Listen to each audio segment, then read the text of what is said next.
Halo, salam sejahtera bagi kita semua. Di sini saya ingin sedikit menjelaskan tentang distribusi peluang diskrit dan distribusi peluang kontinu. Yang pertama, distribusi peluang diskrit. Apa itu distribusi peluang diskrit?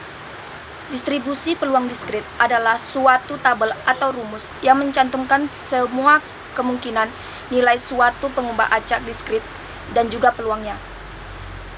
Macam-macam distribusi peluang diskrit. Yang pertama, distribusi binomial.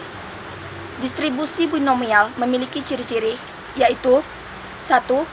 Setiap percobaan hanya ada dua kemungkinan peristiwa yang akan terjadi, yaitu sukses atau gagal. Yang kedua, setiap percobaan adalah independen secara statistik, sehingga peristiwa yang dihasilkan dari suatu percobaan tidak berpengaruh terhadap peristiwa pada percobaan berikutnya.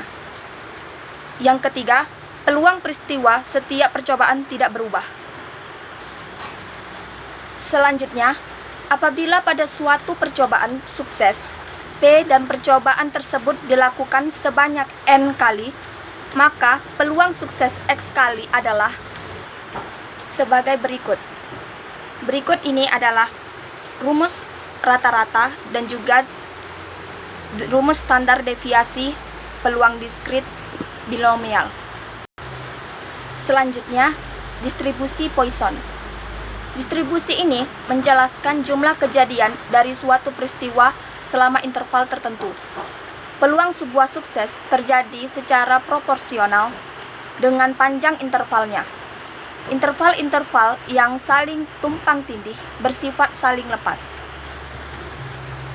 Berikut rumus distribusi Poisson. Yang ketiga, distribusi hipergeometrik. Ciri-ciri percobaan dengan distribusi hipergeometrik. Yang pertama, setiap percobaan hanya terdapat dua kemungkinan peristiwa yang akan terjadi. Yang kedua, setiap peristiwa pada setiap percobaan adalah dependen, yang artinya peristiwa yang dihasilkan dari suatu percobaan berpengaruh terhadap peristiwa pada percobaan berikutnya. Yang ketiga, peluang setiap peristiwa pada setiap percobaan berubah. Berikut ini rumus distribusi hipergeometrik, rumus rata-rata distribusi hipergeometrik, dan rumus standar deviasi distribusi hipergeometrik. Dan yang keempat, distribusi multinominal. Ciri-ciri distribusi multinominal. Yang pertama, setiap percobaan memiliki lebih dari dua kemungkinan peristiwa yang akan terjadi.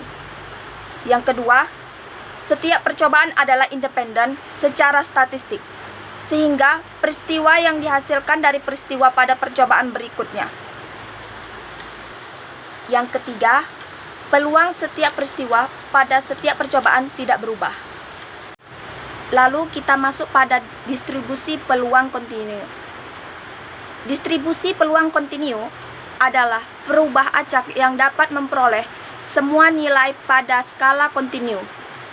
Ruang sampel kontinu adalah bila ruang sampel mengandung titik sampel yang tak terhingga banyaknya. Distribusi peluang kontinu dibagi menjadi distribusi nominal. Ciri-cirinya adalah, yang pertama, kurvanya berbentuk garis lengkung yang halus dan berbentuk seperti genta. Yang kedua, simetris terhadap rataan atau mean.